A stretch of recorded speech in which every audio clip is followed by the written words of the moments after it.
It is my heart, oh God, make it ever true. Since my heart, oh God,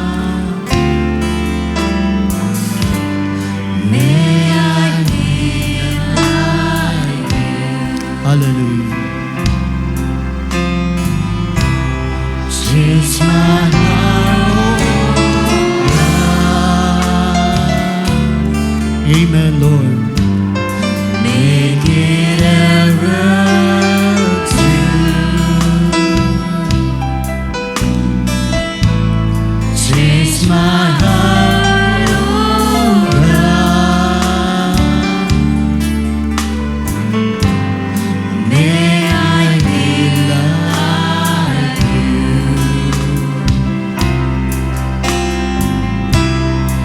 You are the potter, yes, I am the clay. Mold me and make me. This is what I pray. Change my heart, oh God. Oh Lord, maging malaya ka sa amin.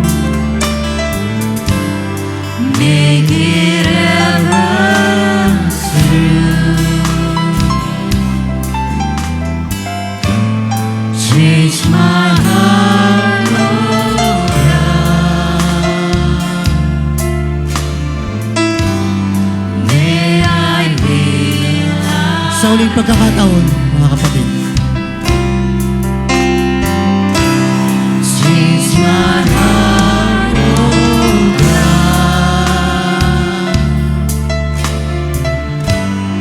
Make it ever true. Change my heart, oh God. Hey, sing the chorus. You are the potter. Amen. You are the potter. I am the clay. Yes, Lord Jesus. Mold me and make me. Lord, this is our prayer. This is what I pray. Change my heart, oh God. Change my heart, oh God. Yes, Lord Jesus. make Make it it ever true. Yes, Lord. Change my heart, oh God. And may I be more like you. May I be like you. Amen and amen and amen. Ito ang aming nais, O Diyos, na maging katulad mo sa lupa. Bayhaan, O Diyos, linisin mo ang aming mga puso. Katulad ng dalangin ni Haring David, linisin mo ito, O Diyos. Ano mga bagay sa aming mga puso, sa aming mga buhay. Linisin mo ito at pagindapat mo, Diyos, sa iyong harapan sa gabing ito. Kailangan namin ang iyong dugo na mabisa pa rin, na maghuhugas, na maglilinis sa aming mga buhay, upang sa mga sandaling ito, makita ka namin sa pamamagitan ng iyong mga salita. Tayo mukhad manalangin, dakila namin Diyos. Sa gabing ito, kami nagitiwala at umaasa lamang sa iyo. Ikaw ang Diyos na nagamay-ari na lahat ng mga bagay. At tunay nga, karapat-dapat kang lawalhatiin, pasalamatan, dakilain sa aming kalagitnaan, O Diyos. Sapagkat ikaw ang Diyos na napakabuti sa aming mga buhay. Karapat-dapat kang itaas sa kalagitnaan ng iyong mga banal. O O Panginoon namin Diyos, lumalapit kami sa iyo. Maraming mga bagay, O Diyos, na nalalaman mo sa mga buhay. Lahat ito, O Diyos, ay alam mo. At lumalapit kami sa iyo, Panginoon, nagkatapat, humihingi ng kahabagan at awa, O Diyos, sa iyo. Sapagkat sa Panginoon, sa mundong ito, maraming mga pagkakataon na kami mahina, nadarapa. Mga pagkakataon, O Diyos, na dumarating ang mga circumstance at kami tila ba natatalo, tila ba, O Diyos, natatempt, O Diyos, sa paggawa ng pagkakamali. Pero maraming salamat sa iyong dakilang biyaya na nagbibigay ng pagkatagumpay sa amin. Tunay ang aming inawit kanina, O Diyos, wala kami ibang pupuntahan kundi sa iyo lamang. Sa panahon, O Diyos, na kami nangihina, sa iyo lamang kami pupunta. Sa panahon ng mga pangailangan, sa iyo lamang kami pupunta. At lalong higit, O Diyos, bayaan na sa panahon ng pagkatagumpay, pumunta lamang kami sa iyo, Panginoon, sapagkat Ikaw ang source ng aming pagkatagumpay. Ikaw ang source ng kagalingan, ng kalakasan. Kaya bayaan na sa panahon ng aming pagbubunyi, Ikaw lamang, O Diyos, ang siyang aming paroonan. At sa gabing ito, O Diyos, kami na parito upang dakilain, luwalhatiin ang iyong pangalan, sapagkat Ikaw ang Diyos ang napakabuti at karapat-dapat ka sa ulian ng papuri at pagdakilat pa. Salamat. Tunay nga napakabuti mo sa iyong mga banal, O Diyos. Ang iyong mga pagpapala ay sagana sa bawat araw at sa bawat sandali. Kaya marapat lang na sa ulian ka na papuri pa. Salamat. O Diyos, sa bahaging ito naming gawain, dumadalangin kami, O Diyos, sa iyo na Ikaw muli ang siyang mangusap sa aming kalagitnaan. Sugo mo ang iyong mga salita, O Diyos. Ipahayag mo sa bawat isa na narito, Panginoon, sapagkat lahat sila na nandito, O Diyos, nangangailangan ng iyong mga salita. Nangangailangan ng encouragement na nagmumula lamang sa iyong salita, O Diyos. Nangangailangan ng kalakasan, ng kagalakan. O Diyos, hindi ito kayang i-provide ng tao. Ikaw lang, O Diyos, ang may kayang gumawa nito sa aming mga buhay. Kaya lumalapit kami sa iyo, Diyos, humihingi muli sa pananghabag at awa. Mangusap ka, O Diyos, at kumilos ka. Magpakita ka, O Diyos, sa bawat isa. At katulad ng aming inawit, Panginoon, wala makakita sa iyo ng hindi malinis sa puso. Kaya bayaan, linisin mo aming mga puso. Likha mo kami ng isang pusong dalisay, isang pusong tapat, O Diyos, para sa mga sandaling ito, makita ka namin at ang iyong paggawa at ang iyong pagkilos ang siyang aming masaksihan sa aming kalagitnaan. Nakatulad sa panahon ni Elijah na siya'y nag-antay hanggang ang still small voice ay kumilos at mangusap sa kanyang buhay. O Diyos, aming dalangin, mangusap ka, gumawa ka, O Diyos, itago mo kami lahat sa iyong likuran, Panginoon.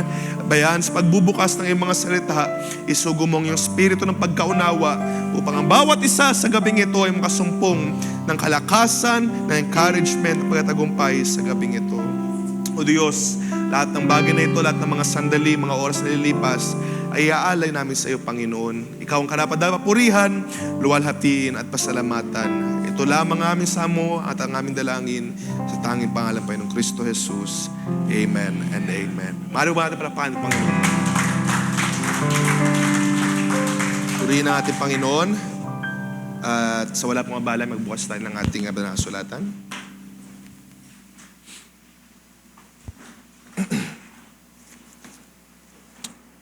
Okay, magbukas po tayo ng ating Bible sa Proverbs chapter 24. Isang proverb ang gusto kong pagpukusan po natin sa gabing ito. At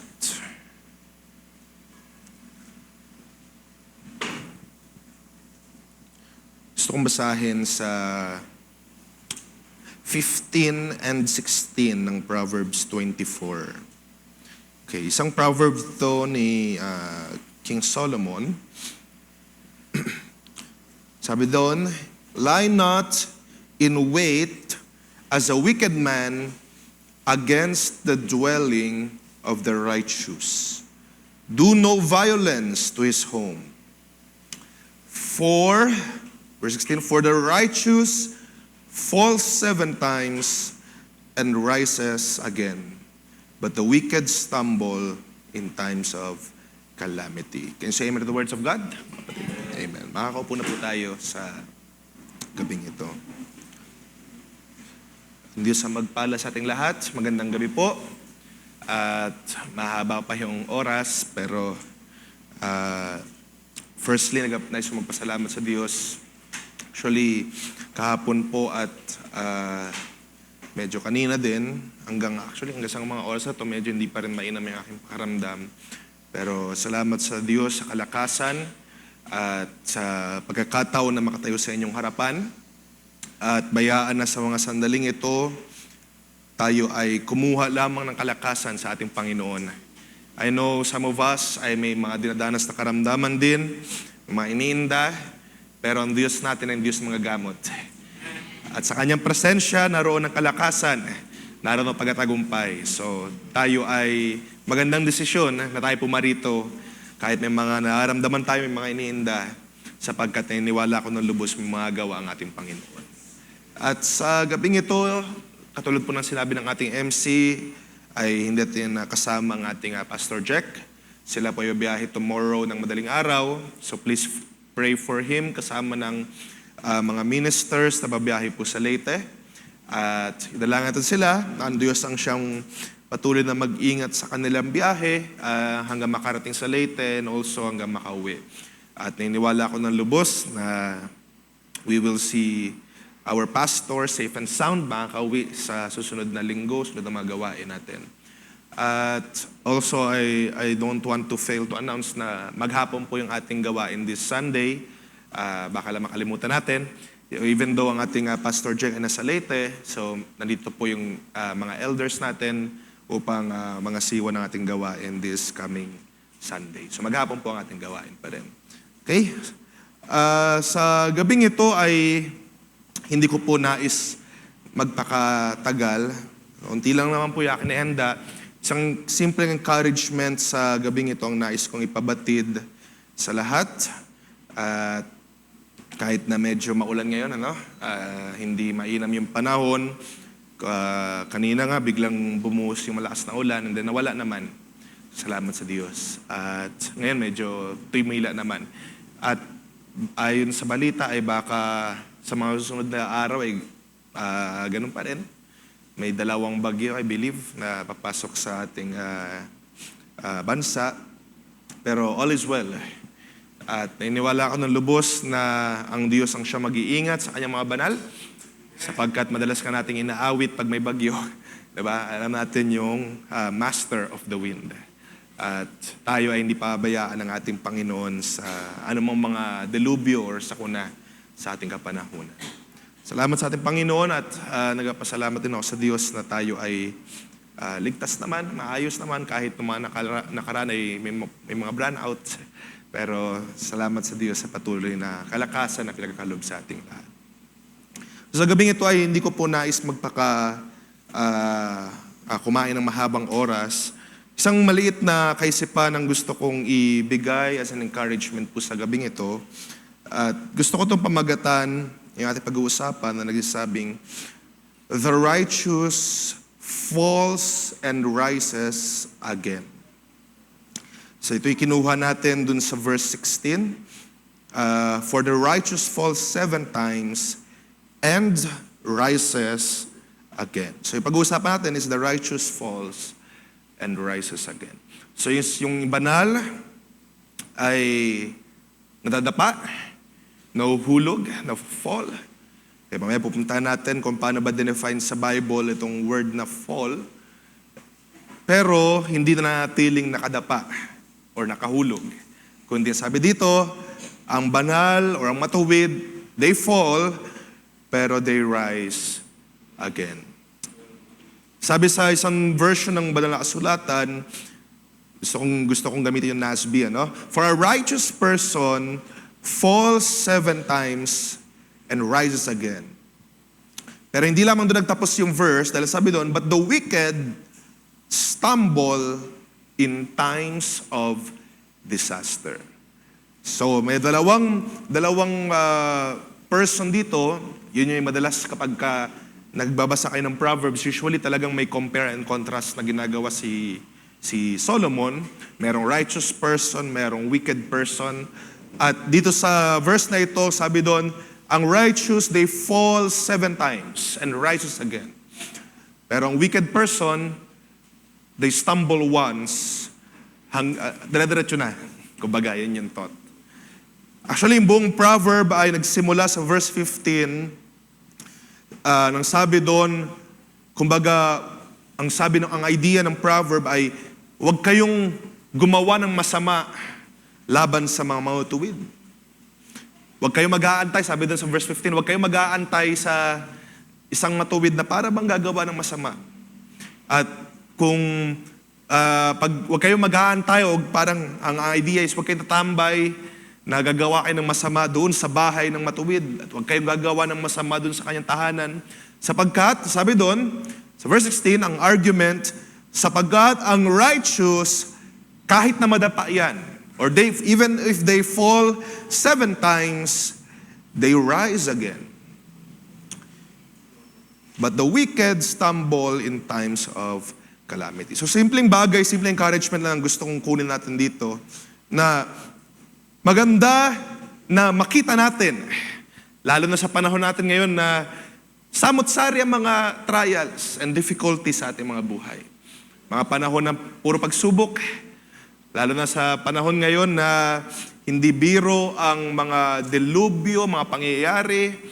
Kamakailan lang, there was a school shooting na naman na imaginein mo, supposedly, para sa mga bata, ay, di ba, parang inisip natin dati, safe ang school, alaga sila ng mga teacher doon, ng mga principal. But now, ganyan ang nangyari. At no wonder maraming mga magulang ngayon na nag-aalala na para sa kanilang mga anak. Even sa school, di ba? Nag-aalala na. Dati school, safe place. Ngayon ay nakakatakot. Maraming mga problema sa ating panahon ngayon, maraming mga crisis, at yan ay hindi lang naman nangyayari sa Pinas, even sa ibang mga bansa, sa ibang mga lugar, sapagkat ito ay hula sa banal na kasulatan. Ito ay prophecy, kumbaga, at nangyayari lang ang mga prophecy sa ating kapanahunan, at sabi nga sa banal na kasulatan, sabi ni Pablo, huwag na kayong magulat kapag dumating sa inyo yung mga diverse temptations, testings, trials. Sapagkat ito'y dumarating para tayo ay subukin. Ba? So maraming mga pangyayari sa ating panahon. And at times, magamit natin yung salita na kung minsan nadadapa. Okay? Ayoko gamitin yung natitisod kasi parang pag natitisod, medyo in our ginagamit natin yung word na tisod, medyo parang na-offend. Pero I would want to use the term nadadapa dahil at times kapag dumarating yung mga problema, dumarating tayo sa mga mababang kalagayan. Nadadapa, nanlalamig, nangihina. At yan ay hindi rin naman bago sa ating kapanahunan. Sabi nga sa banal na kasulatan, di ba, wag na kayong, sabi nun, kayo ay may mga dinadanas na mga testing trial.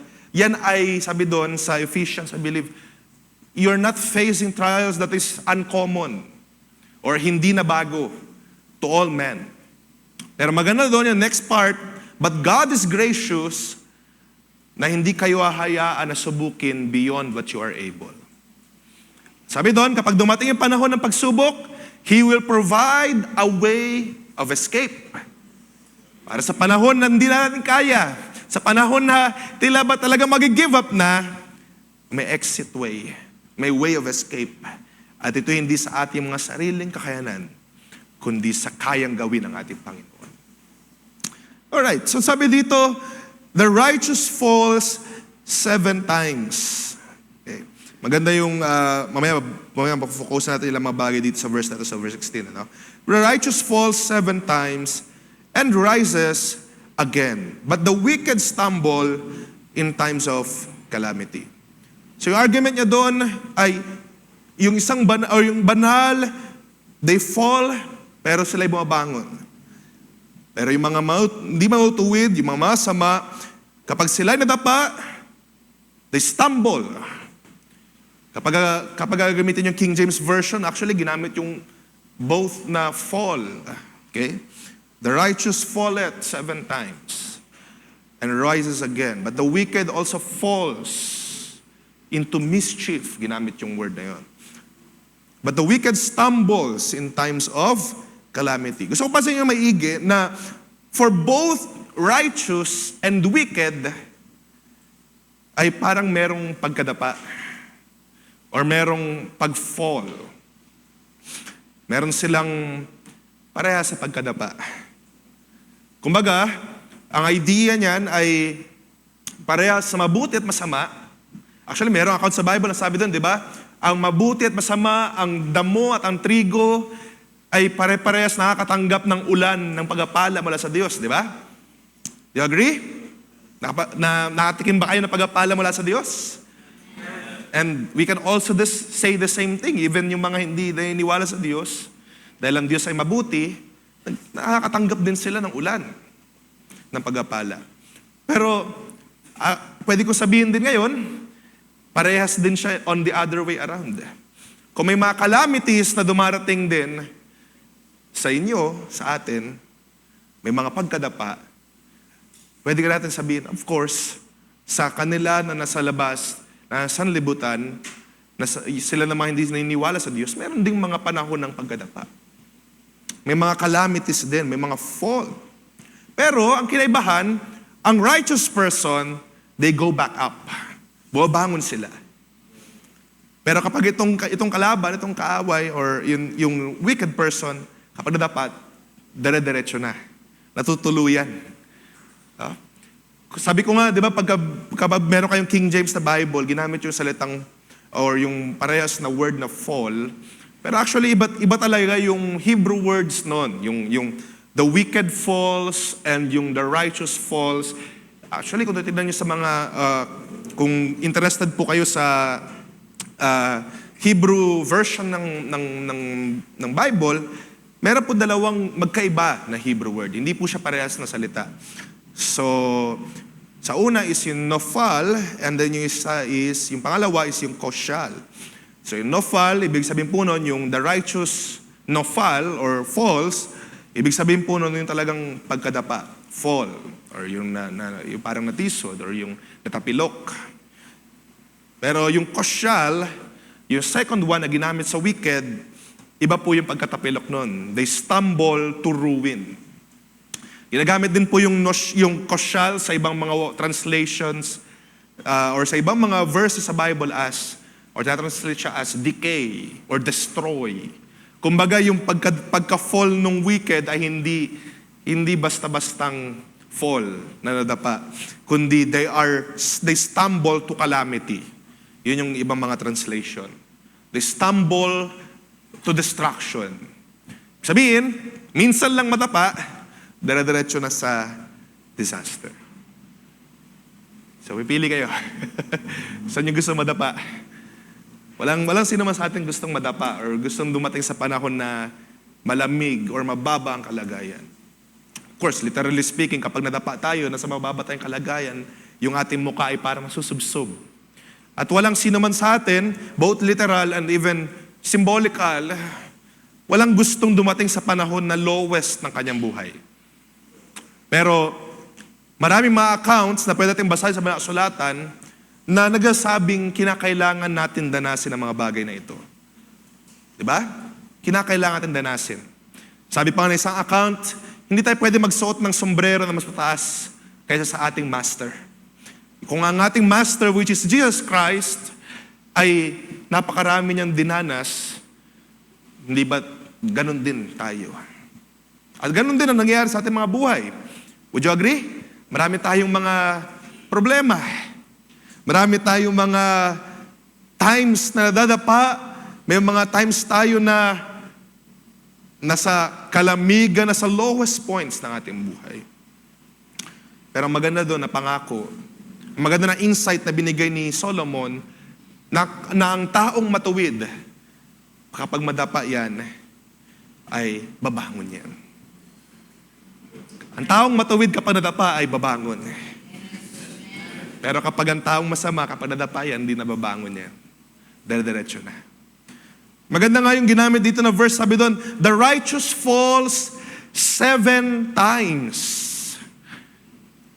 Yung matuwid, they fall 7 times and still rises. Anong kahalagahan? Bakit 7?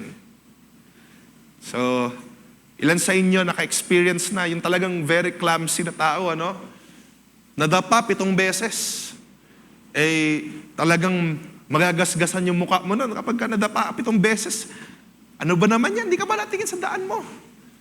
7 beses ka pa nadadapa. Pero anong gusto mo ipakita dito ng proverb, ano? But the proverb, ang anay sabihin ng proverb na ito ay, kapag sinabi kasi 7, di ba, complete. Ideal kapag ka mabasa natin yung mga symbolism na ginagamit yung salitang, or yung number na 7, ito yung nagpapahayag ng completion. Yung 7 days of creation, and even yung 7 church ages, 7 trumpets, 7 vials. It signifies completion, kapuspusan, kompleto na ba? So, it can also say, kumbaga yung righteous, dumadanas siya ng 7, ng pagkadapa 7 times. Parang kompletong-kompleto. So, hindi lang isang pagkadapa. Yung mga banal, yung mga matuwid, sometimes 7 times. Sabihin, complete problems.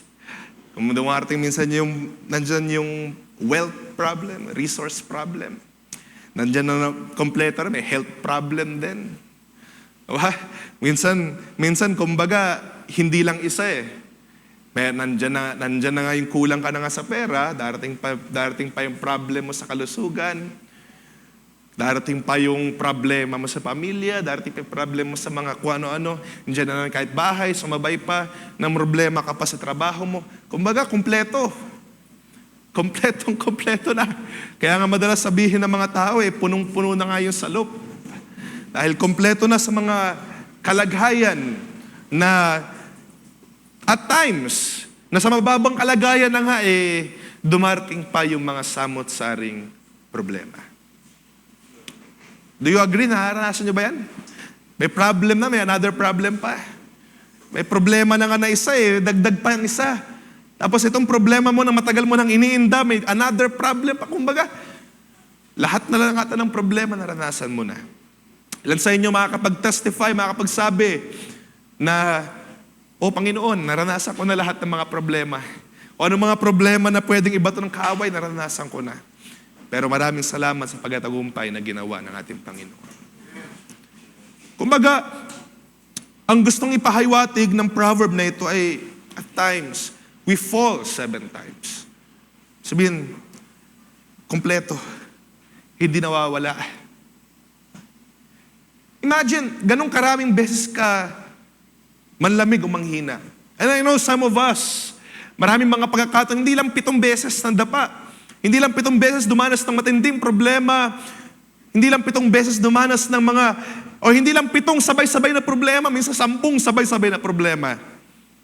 Pero sa panahon na yun, enough na sumuko. Diba? Enough na mag-give up. Sa 7 problema pa lang na sabay-sabay, it's enough para talikuran mo na yung paglilingkod sa Diyos. Kumbaga, ang ka-questionan ng tao, sino ba tayo? Bakit ganito dapat ang problema? It's enough. Pero ang sabi doon, sa kabila man na ang banal ay ma-fall 7 times, they rise up again. Mabangon sila muli. Kahit na kompleto na or samot-saring problema ang meron ng banal, they rise up again. Kaya kung ano man ang mga problems sa atin ngayon, the righteous person, they rise up again.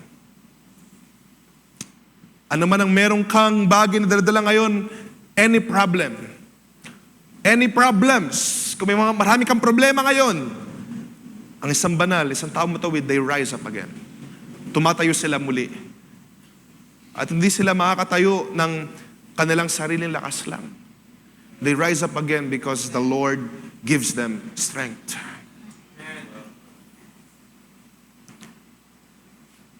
Tingnan niyo maigi yung talata. Ang righteous, once they fall 7 times, they still rise. Pero ang hindi righteous, 1 beses lang. 1 beses lang madapa, ang kanilang pag-stumble ay dire-diretso na. they don't rise up. At maraming mga ganyang mga verses din sa Proverbs na pwede nating salaminin sa ating buhay. A righteous person, darating yan talaga sa samot-saring mga pagsubok. Compare natin dito, no? Yung righteous, 7 times siyang nadapa. We can also say na 7 times siyang sinubok, 7 times siyang dumating yung maraming mga problems sa kanya. And yet, sila'y buwabangon pa rin. Pero itong isa, dumanas ng isang pagsubok, they don't rise up. Hindi na bumangon muli. Imagine niyo, yung wicked, yung hindi kumikilala sa Diyos, isang beses lang. Whereas sa mga matutuwid, sa mga maayos naman, sa mga naglilingkod sa Diyos, parang 7 times yung pagsubok, no? Think of it this way, na maraming mga tao ngayon na nag-enjoy, they don't have problems. Masasabi nilang wala silang problema in life. Wala sabi nila na para bang they're satisfied sa mga pangailangan sa mundong ito. Pero yung problema natin parang 7 times. Problemado lagi. Maraming mga dinadanas, maraming mga suffering. Actually, basahin natin mamaya, basahin natin ngayon sa Psalms 73, si singer na si Asaph, na-note niya yan, parang, ang unfair, Lord. Ang unfair dahil yung mga masama, parang walang problema. Yung mga nagsisikap na maglingkod sa'yo, times 7 yung problema. Times 7 yung pagkadapa, yung pagkatisod. Pero yung mga hindi matutuwid, parang nag-enjoy. Sabi ni Asaph doon sa Psalm 73, pwede nyo basahin from verses 1 to 15, sabi doon, ang unfair. Yun yung tinanong niya, yun yung daladala niya sa kanyang puso, na para bang hindi marapat na naglilingkod kami sa Diyos, pero times 7 yung problems, times 7 yung mga dinadanas kong problema. Napakabigat ng aking dinadanas. Whereas itong mga hindi naglilingkod sa iyo, masaya sila. They enjoy life. Pero sabi dun sa verse 16, but when I thought how to understand this, it seemed to me a wearisome task until I went into the sanctuary of God. Then I discerned their end. Anong na-discern ni Asaph? Truly, you set them in slippery places. You make them fall to ruin. Kung titignan natin siya at a face level, marami nag-enjoy ngayon, maraming masaya na hindi naman naglilingkod sa Diyos. Parang wala silang problema at all. Parang napakaunti ng problems nila. Tayo, sunod-sunod, patong-patong, dagdag ng dagdag, may problema na nga, isa pa ulit. At para kay Asaph, unfair. Naglilingkod kami ng tapat, naglilingkod kami ng maayos, pero unfair. Pero nung nakita niya, nanalamin siya sa salita ng Diyos, na-recognize niya, ito mga taong ito na wicked, na mga hindi naglilingkod sa Diyos, inilagay pala sila ng Diyos on slippery places. Na sa panahon ng kanilang pagkadapa, hindi na makakabangon muli. Sabi sa verse 19, how they are destroyed in a moment, swept away utterly by terrors. Like a dream when one awakes, O Lord, when you rouse yourself, you despise them as abandoned. You see, itong mga taong ito na-recognize ni Asaph, hindi naman porket masaya or random kanilang buhay dito sa lupa or wala silang problem at all, ay in the end ay ganun pa rin. But nakita ni Asaph, marahil masaya sila ngayon, pero once they fall into their calamity. Okay? Sa kanilang pagkadapa, or yung kanilang ultimate destruction, kahit masaya sila sa lupa, nag-enjoy sila, pero darating yung panahon ng kanilang ultimate destruction. talagang sila ay pupuksain, i-annihilate ng ating Panginoon. Sabi dito sa verse 21, when my soul was embittered, when I was pricked in heart, I was brutish and ignorant. I was like a beast toward you. But nevertheless, I am continually with you. You hold my right hand. Imagine kahit sa panahon na si Asa pinagtatanong sa Diyos, bakit Lord? Sabi ni Asa, aminado siya, napakasama ko, sinisi kita sa mga nangyayari, bakit ganito, bakit ganyan. Pero napakaganda, hindi siya iniwan ng ating Diyos. I understand kapag dumating tayo sa mga pagsubok, sa mga problems in life, nagtatanong tayo sa Diyos, bakit ganito Lord? Ang hirap naman nito, parang gusto ko na sumuko, gusto ko na mag-give up. I don't want to go to the church anymore. Dahil sa maraming mga problems. Hindi ko na nais na magpatuloy pa na maglingkod dahil at times, sinisisi natin yung paglilingkod sa napakaraming mga problema na ating dinadanas. Pero napakaganda ng nakita ni Asaph na gusto ko rin makita na natin sa panahon natin ngayon. Kung may mga ganitong pagkakataon na napakabigat ng ating problem, na ang ating mga soul ay bigat na bigat, lumbay na lumbay, ang sabi doon ni Asaph, nakita niya, na-recognize niya, na kahit sa panahon ng kanyang kalumbayan, ang kamay ng Diyos ay natiling nakahawak sa kanya. Hindi siya pinabayaan ng Diyos. Hindi siya iniwan ng Diyos. Kaya kahit sa panahon na tayo nalulumbay, nangihina, sa panahon na 7 beses, 10 beses nang may problema, at yung mukha natin ay nasa lupa, nasa napakaraming mga problema, nawa makita natin ang kamay ng Diyos na natin nakahawak sa atin, mga kapatid. Sabi ni Asaph, whom have I in heaven but you? Verse 24, you guide me with your counsel, and afterward you will receive me to glory. Whom have I in heaven but you, and there is nothing on earth that I desire besides you. My flesh and my heart may fail, but God is the strength of my heart and my portion forever. Amen. My flesh and my heart may fail. Yan ang reality ng buhay Kristiyano. Our flesh, our heart, they fail. Bilang nasa laman, bilang nasa kalagayang hindi pa perfect. Mahina pa, marami pa kinakailangan. We fail, we stumble, we fall. Sa panahon lalo ng mga problema, ng mga sakuna, ng mga temptations, trials, we fall. Nadadapa tayo. Nag-aalinlangan sa Diyos. Nagkakaroon ng mga pagtatanong sa Diyos. Bakit? Pero sa panahon na yan, ang sabi dito ni Asaph, sa panahon na mahina ang aking puso, ang aking laman, ang Diyos ang siya nagsisilbing kalakasan ng aking puso. God is the strength of my heart and my portion forever. Amen. Manghina man ako, makaranas man ang mga samot-saring pagkadapa, we will rise up again. We will rise up because ang Diyos ang may hawak sa ating kamay. Ang Diyos ang siyang kalakasan natin. Ang Diyos ang nagsisilbing kalakasan natin sa panahon na nanghihina tayo. Na panahon na wala na tayong lakas para magpatuloy pa. Lakas para maglingkod pa. Ang Diyos ang nagpapalakas sa ating mga puso. Kung ang laman natin ay mahina na, kung ang ating emotions, ang ating spirit ay down, praise God, ang ating mga puso ay pinapalakas ng Diyos. My flesh and my heart may fail, but God is the strength of my heart and my portion forever. Even though we fall 1 time, 2 times, hanggang 7 times, we will rise up again.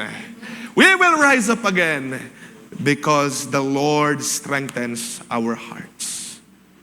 Amen. Siya nagpapalakas sa atin.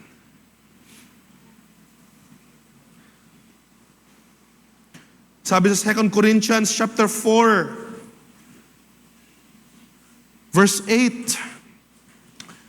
We are still looking dun sa sinabi doon sa Proverbs na 7 times. Parang napakarami naman. Sabi sa verse 8 ng 2 Corinthians chapter 4, we are afflicted in every way. Yes, sabi nga niya, parang complete na affliction. Kahit saan, kahit anong paraan, pera man yan, health man yan, family man yan, any way. We are afflicted in every way. Pero ang testimony ni Paul is, we are not crushed. We are perplexed. Kumbaga, pressured na siya. Stressed na siya. At ang kanyang utak ay punong-puno ng anxieties. Pero sabi doon, but not driven to despair. We are persecuted, but not forsaken. We are struck down, but not destroyed. Ito kalagayan ni Paul. In every way, in every possible way, napakaraming problema. Kahit anong paraan, dumarating mga pagsubok. Pero kung babasahin niyo yung taas sa verse 7, sabi doon, we have these treasures in jars of clay. Itong kayamanan ay nasa jar of clay. Sabihin, nasa lalagyan na brittle. Hindi ganun kalakas. Hindi ganun, madaling mabasag. Madaling ma-chip. We have this treasure in jars of clay. Para ano? So that it may be made clear that this extraordinary power belongs to God and does not come from us. Okay? So pagka 7 times na nadadapa ka at bumangon ka muli, itong extraordinary power, it doesn't come from you. Ito ay nagmula sa Diyos. Sa panahon na may mga problema ka, 7 times na multiplier ng problem. Kapag nakabangon ka muli, ang sabi dito, hindi ito nagmula sa iyo. Ang kapangyarihan, ang extraordinary na kapangyarihan ay hindi nagmula sa iyo. It comes from God. At ang kaluwalhatian ay dapat mauwi sa Diyos. Alam niyo, madalas na ina-attribute sa mga Pinoy yung termino o yung word na resilient. Lalo na ngayon sa baha, di ba? Panahon ng baha. Yung mga Pinoy, kahit na baha, resilient, bumabangon muli. At may mga tao na nga naiinis. Sabi, bakit naman inaano yung resilient yung Pinoy? Nagtsatsaga sa baha. Diba? May mga ganong ideas. At, ina-attribute itong word na resilient. Sabihin na resilient, talagang kahit na sa panahon ng pagkadapa at lowest of lows na kalagayan, especially sa mga baha, bumabangon sila muli. Totoo naman yan in a sense. Pero sa ating mga Kristiyano, hindi ang ating resilience o yung kalakasan na nakuha natin o yung nagagawa pa nating ngumiti, nagagawa pa nating maging masaya, nagagawa pa nating umattend sa panahon ng problems, it doesn't come from our strength inside. Ito yung nagmumula sa kalakasan na binibigay ng Diyos. Ang extraordinary power, sabi sa verse 7, belongs to God and not from us. So, what does that mean? Ibig sabihin, kapag ikay bumangon ng 7 times, yung righteous person na bumangon 7 times, hindi mauuwi sa kanya. Hindi dahil righteous siya, kaya siya bumabangon ng 7 times kapag may problems. Hindi dahil natin kayo sa church, kaya pag may mga problema dumating sa inyo, ibabangon na kayo. But, ang reason behind kung bakit nagagawa pa rin natin maka-attend ng church, nagagawa pa natin umawit na nagsasabing, where could I go but to the Lord? Sa panahon na may problema, may mga pagsubok, it's because ang kalakasan na taglay-taglay nyo nagmumula sa Diyos. Kalakasan taglay-taglay na nagmumula sa Diyos. Actually, maganda yung awit kanina, where could I go? Sabi dun sa last stanza, no? Masaya ang buhay. Pero minsan, di ba, may mga panahon ng kalungkutan, kalumbayan. Saan tayo pupunta? Where could I go but to the Lord?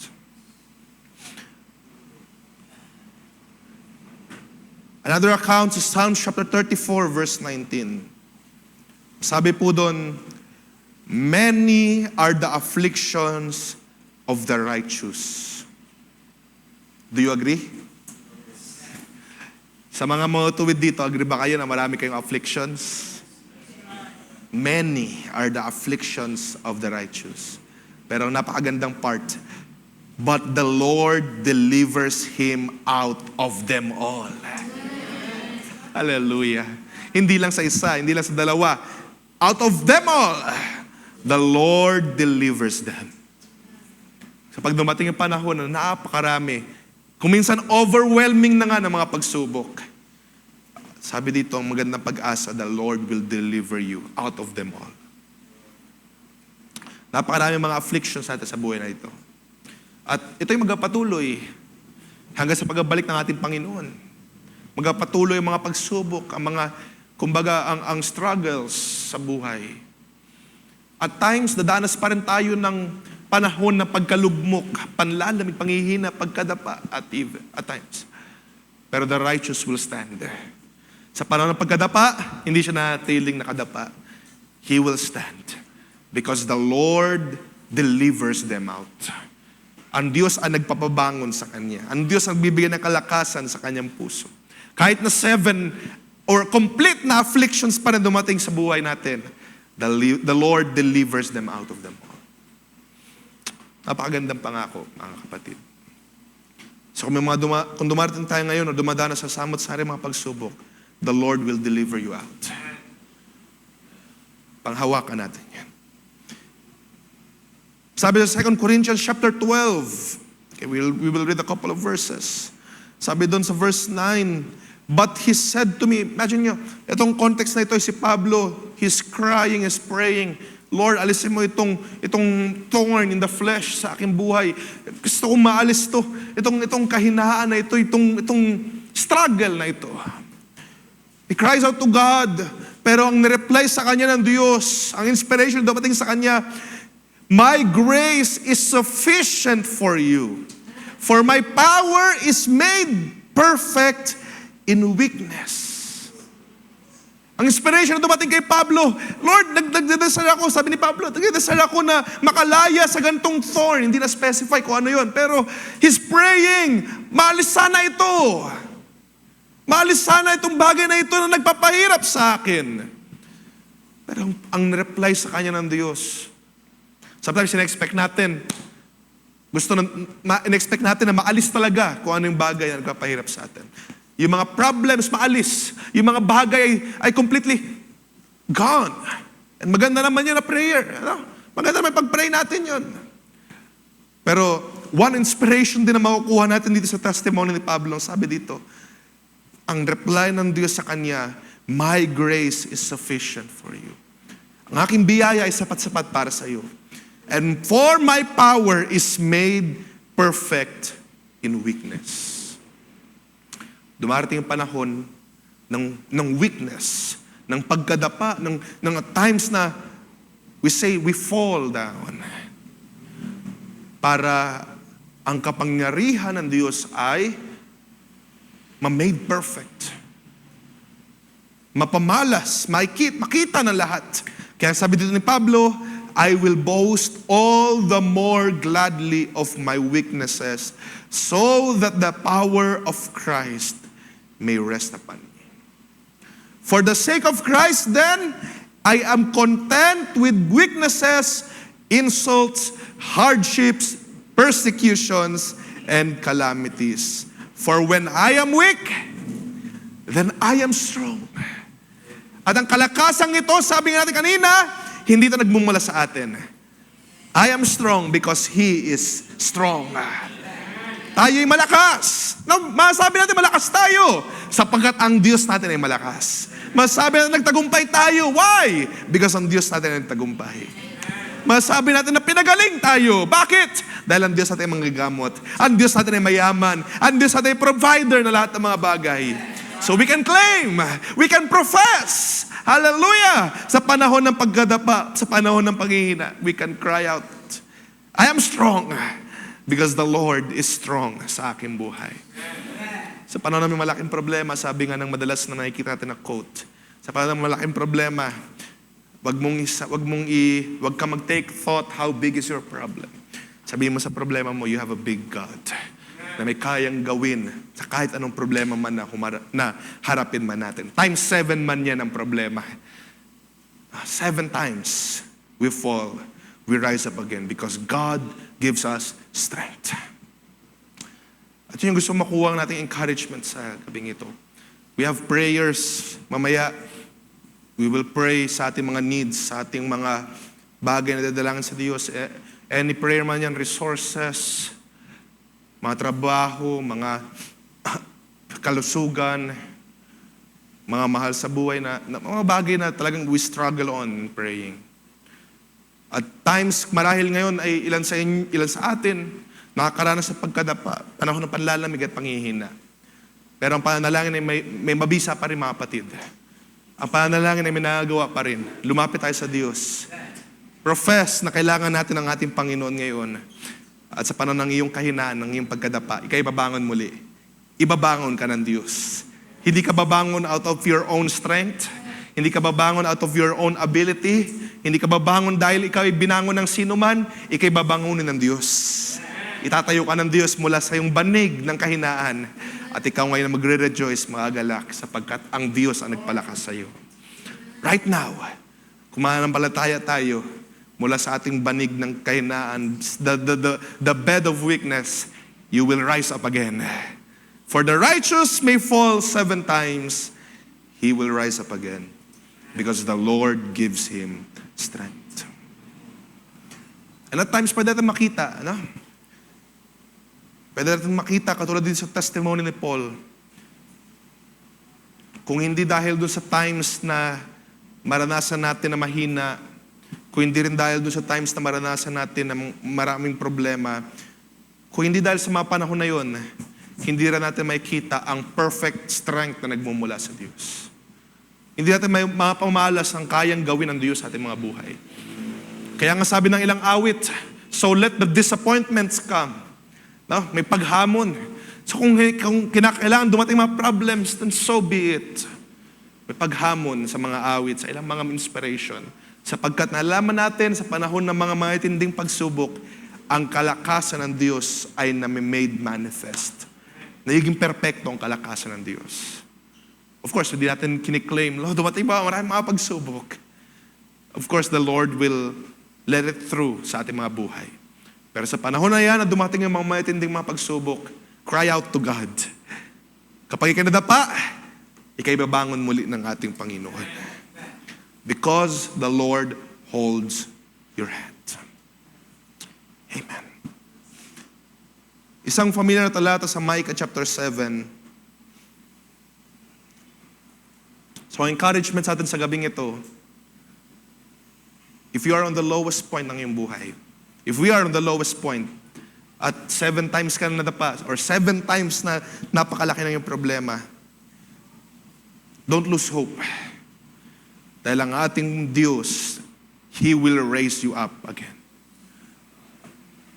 Napakaganda ng word dito sa, mamaya basahin natin pero I love the word uphold. Mamaya basahin natin yung isang verse na yan, pero madalas na ginagamit sa banal na kasulatan, the Lord upholds us. Kasi yung uphold na word, na-imagine ko siya in this way. Hindi ka lang niya basta hinahawakan. He holds you up. Iniaangat ka ng Diyos. At hindi ka lang niya basta hahawakan ka. Imagine si Pedro, di ba? Nalulubog sa tubig. At siya'y nalulubog sa maraming mga problema. Maraming mga trials symbolically. You know, at times, tayo din na gano'n. Di ba? Maraming mga problema, pagsubok, lumulubog sa tubig. Pero, ang Diyos hindi lamang niya basta hinahawakan yung kamay mo. He upholds you. He lifts you up. Kapag ikay dumarating sa panahon na nalulubog na, the Lord lifts you up. Iniangat ka ng Diyos para ikaw ay mailigtas niya sa pamamagitan ng kanyang kamay. It's the same thing sa napakaraming mga dinadanas natin sa mundong ito. The Lord will uphold you. Hindi kanya basta hawakan lang, He will hold your hand up high. At ikay bibigyan ng pagkatagumpay ng ating Panginoon. Micah chapter 7 verse 7, but as for me, I will look to the Lord. I will wait for the God of my salvation. My God will hear me. Do you believe that? We will wait for the Lord. We will wait for the God of my salvation because we know our God will hear us. Kaya manalangin tayo sa gabing ito. For we know God will hear us in our prayers. Sabi sa verse 8, rejoice not over me, O my enemy. Huwag kang maggalak kaaway. Huwag kang mag-celebrate kapag ako nadapa. Sabi dito, for when I fall, I shall rise. When I sit in darkness, the Lord will be a light to me. Sa madaling sabi, hindi tayo babayaan ng ating Panginoon. Hindi niya tayo iiwan sa panahon ng kadiliman, sa panahon ng pagkadapa. We will rise again because the Lord holds our hand. Amen! What an encouragement na pwede makuha sa gabing ito, mga kapatid. Sa panahon ng matinding mga pagsubok, matinding mga problema, look upon the Lord. And when we fall, we will rise up again. When we face troubles at kuminsan parang natalo na, we will rise up again. Sa panahon ng panlalamig, sa panahon ng mga times na nalulumbay, we will rise up again. You will rise up again. Sapagkat ang ating Panginoon, it's the same thing na ginawa ni Jesus Christ. Nung siya ay tila ba, nag-rejoice na ang kaaway dahil ang kamatayan ay panagumpay na or akala ng kaaway, nagtagumpay na siya. Pero on the third day, He rose up again. Sa ikatlong araw, nabuhay muli ang ating Panginoong Kristo Jesus. At mga kapatid, dahil sa pangyayaring yan, tayo rin naman. Sa panahon ng mga pagsubok, sa panahon ng mga problems, sa mga trials, imagine niyo kung paano ang ating Panginoon kamatayan ay nagapi niya, natalo niya. How much more pa yung mga problems natin. Ito napakaliit in comparison sa kamatayan na kaaway ng ating Panginoong Kristo Jesus. So kung may mga problema tayo, may mga trials, ikay madapa, ikay mapunta sa lowest of lows, you will rise up again.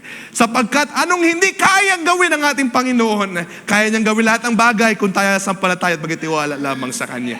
Magtiwala tayo sa gabing ito, merong magawa ang ating Panginoon. Purihin ang ating Panginoon. Mahal ba tayo palakpakan ng ating Panginoon? Praise the Lord. Praise the Lord. When I fall, I will rise again. The righteous man will fall, pero hindi siya manatiling nakadapa. He will rise up again. So brothers and sisters, kapag tayo ngayon nasa lowest of lows nating kalagayan sa buhay, rise up again in the name of the Lord. Sa pamamagitan ng kalakasan, nagmumula sa ating Panginoon. Last verse na gusto kong basahin. Haba pa yung oras, pero I'm concluding now sa gabing ito. Psalm chapter 37, verse 23. Sabi doon, the steps of a man are established by the Lord. Do you believe it sa gabing ito, mga kapatid? The steps of a man are established by the Lord when He delights in His way. Isinasaayos ng Diyos ang lakad ng isang matuwid, isang tao, kapag ang taong yun ay nagagalak sa lakaran ng ating Panginoon. And though he fall, he shall not be cast headlong. So kahit na siya ay madapa, hindi siya matili nakadapa. For the Lord upholds His hand. Imagine that. Alam ko at times, dumarating yung mga problems na talagang hindi natin makayanan. Hindi makayanan. Hindi tayo, naapektuhan yung ating paglingkod, yung pag-attend, naapektuhan yung pananampalataya, naapektuhan yung ating pagpupuri sa Diyos. Lahat tayo dumadanas ng ganyang mga pagsubok na talagang cast down ng ating kalagayan. Kaya nga nagtatanong minsan sa mga awit si David, oh my soul, why are you cast down? Why are you sad? Why are you sa malungkot na kalagayan? And at times, dumarating sa ating mga buhay. We fall. Pero sabi dito, though he fall, though a righteous person falls, he will not be cast headlong. Hindi siya manatili nakadapa. For the Lord upholds His hand. Katulad ni Pedro, nung siya ay nagpasimulang lumubog, hindi siya manatiling nakalubog. The Lord will come and save you. Kaya nga sabi dito na maraming mga awit sa Psalms, I cried to the Lord. Ako'y umiyak sa Diyos. Ligtas mo ako sa aking mga sakuna. And after a while, sa mga awit, sabi doon, I will give praise to the Lord for He has saved me and rescued me and delivered me from my enemies. Naranasan niyo ba yan sa inyong mga buhay? And at times, sa panahon ng problema, yung mga ganyang mga talata, yung mga ganyang reminder ay nawawala. Dahil sa napakabigat na mga pagsubok, sa pagkadapa natin, napapatingin tayo sa sahig. Napapatingin tayo sa mababang kalagayan.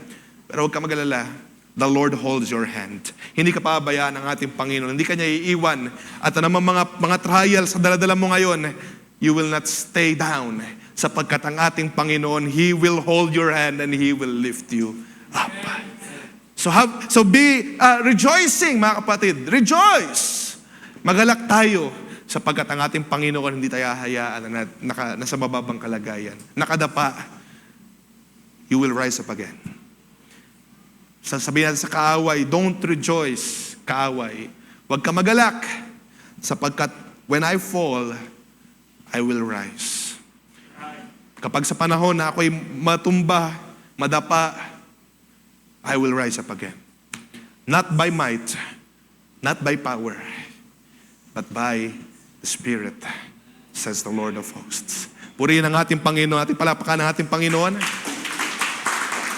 At di ko napapakatagalin pa ang mga panahon. Let us all stand. Mag-alay tayo ng awitin sa ating Panginoon. At I hope sa simpleng encouragement sa gabing ito ay nakakuha tayo ng inspiration, kagalakan. May mga times na dumarating tayo sa matinding mga pagsubok. You will not stay down. You will not stay grounded. The Lord will lift you up. The Lord will raise you up. Be of good cheer, brothers and sisters. The Lord will lift you up sapagkat hawak tayo ng ating Panginoon. Magalak tayo sapagkat hindi tayo pinabayaan ng ating Panginoon. Hindi tayo iniwan ng ating Panginoon. He is our refuge. He is our strength. Sabi nga sa ating binasa kanina, tumingin tayo sa langit. Where does my help come from? My help comes from the Lord, the maker of heavens and the earth. Amen. And though I fall, sa tao tayo, nagkakamali, nanghihina, nadarapa, marami pang mga limitations. Kapag may dumating na panibagong problem, another limitation. May dumating na another limitation. Pero sa ating mga pagkadapa, 7 man yan na pagkadapa, kompletong problema, napakaraming problema sa buhay natin. But you will not stay down. You will not stay down, for the Lord is with you. The Lord is with you and He holds your hand. Salamat sa kalakasan na pinagkakalob ng ating Panginoon. Salamat! Meron tayo pagkatagumpay sa ating Panginoong Kristo Jesus. At hindi tayo pinabayaan ng ating Panginoon. Sa panahon ng pagsubok, nandyan siya. Hawak ang ating kamay. Lifts up again. Pag nadadapa ulit, He lifts us up again. Nadadapa ulit, He lifts us up again. Oh, purihin ang Diyos. Salamat sa kanyang biyaya at pag-ibig sa ating mga buhay. He lifts us up again. Oh, what a mighty God we serve. And we praise Him and we adore Him sa gabing ito. Purihin ka, O Diyos, nakilain ka sa gabing ito. Salamat sa iyong dakilang pangako sa aming mga buhay. Salamat, O Diyos, that when we fall, we will not be utterly cast down. Dahil Ikaw ang nag-lift sa aming mga buhay. You lift us up, O Lord. At ang kalakasan ito hindi sagana ng aming mga sarili, kundi kalakasan ito nagmumula sa iyo. You are the strength of my heart. You are the strength of my life, O Lord. O maraming salamat sa kalakasan na pinagkaloob mo.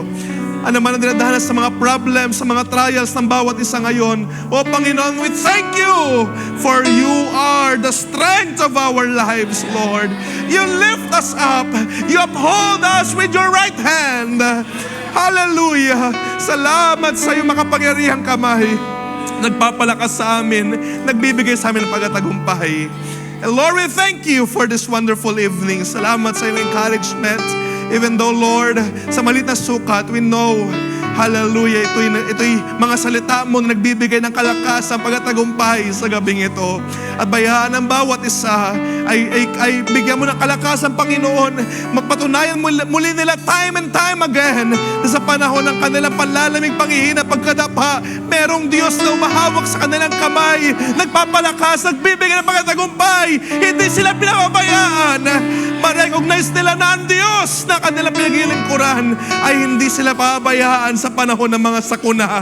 Oh, purihin ka, dakilain ka, pasalamatan ka. Maibalik lamang sa iyo ang papuri, ang pagdakila at pasalamat. Ikaw lang may taas, O Diyos, sa aming kalagitnaan. O purihin ka, luwalhatiin ka. Baya mabalik lamang sa iyo ang papuri, pagdakila. We thank you, Lord, for this wonderful word na binahagi mo sa bawat isa. This is our humble prayer, Lord. In Jesus Christ's name we pray. Amen.